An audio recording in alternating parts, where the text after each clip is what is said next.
আপনি কি জানেন সরস্বতী পূজা শুধু দেবীর আরাধনা নয়, আর কলাই সিদ্ধ শুধু প্রসাদও নয়? এই দুইটার পেছনে লুকিয়ে আছে হাজার বছরের বিজ্ঞান, মানসিক শক্তি আর ভারতীয় সভ্যতার গভীর রহস্য। আজ জানলে হয়তো আপনি আর কখনো সরস্বতী পূজাকে আগের মতো দেখবেন না। সরস্বতী পূজা আসলে কেন করা হয়?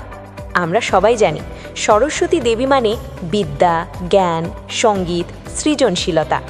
কিন্তু প্রশ্ন হলো, কেন বসন্ত পঞ্চমীতেই সরস্বতী পূজা? কেন ছাত্রছাত্রীরা বিশেষভাবে এই পূজা করে?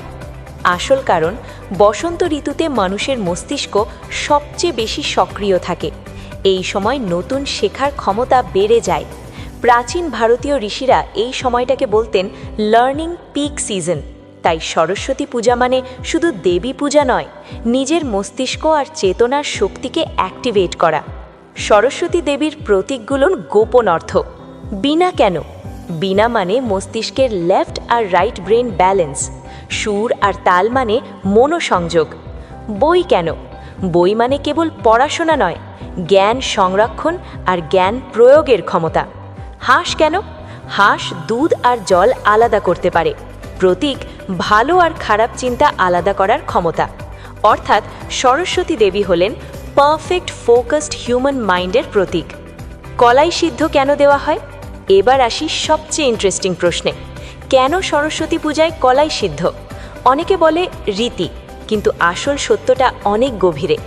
কলাইয়ের বৈজ্ঞানিক কারণ, কলাই প্রোটিনে ভরপুর, ব্রেন নিউরনের কাজ বাড়ায়, স্মৃতিশক্তি ও মনোযোগ বৃদ্ধি করে। সিদ্ধ কেন? সিদ্ধ করলে কলাই সহজে হজম হয়, গ্যাস অ্যাসিডিটি কম হয়, ব্রেইন ফ্রেন্ডলি খাবারে পরিণত হয়। ছাত্রদের জন্য এই খাবারটা ছিল এক ধরনের এনশিয়েন্ট ব্রেইন সাপ্লিমেন্ট। কলাই সিদ্ধ, লবণ আর কাঁচা তেল হলো পাওয়ারফুল কম্বো। পুরনো দিনে দেখা যায় কলাই সিদ্ধ, সামান্য লবণ, কাঁচা সর্ষের তেল, এটা ছিল ন্যাচারাল এনার্জি বুস্টার।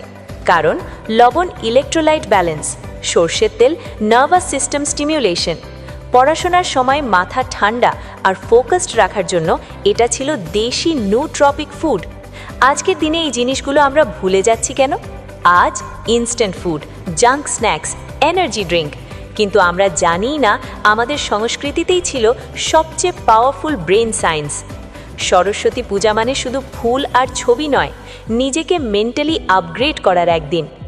পরের বার যখন সরস্বতী পূজা করবেন, শুধু দেবীর কাছে নমস্কার করবেন না, নিজের মস্তিষ্ককেও সম্মান দিন। কলাই সিদ্ধ খাবেন, বই ছুঁয়ে প্রণাম করবেন, আর জ্ঞানের মূল্য বুঝবেন। এইটাই সরস্বতী পূজার আসল শিক্ষা। এই ভিডিওটা যদি আপনাকে নতুন কিছু শেখায়, তাহলে শেয়ার করুন, কারণ জ্ঞান বাড়ে ভাগ করলে।